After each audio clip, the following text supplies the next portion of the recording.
Arkadaşlar bugünden hazırlığımız yarına böyle güzel kuşlar ihaleye atacağım. Güzel bir çift bobala, müthiş bir kelek yapılıyor.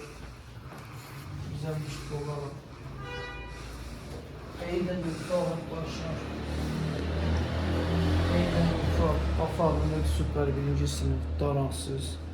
Boncuk sizin istediğiniz boncuk. Orijinal boncuk, full artı full. Sıraya girmenize gerek yok. Direkt alın götürün. Hiç sıraya girmeyin. Güzel bir parçalı. Kafa bölümü direkt küt kalın, güzel bir parçalı, küçük, ufak ayaklar temiz. Ve güzel bir küt.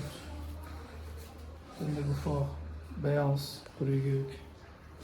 Bir de yarın, özellikle yarın çok güzel renkler ihaleye atacağım arkadaşlar. Çok güzel sınavdan da birinci sınıf rengi ihaleye atacağım.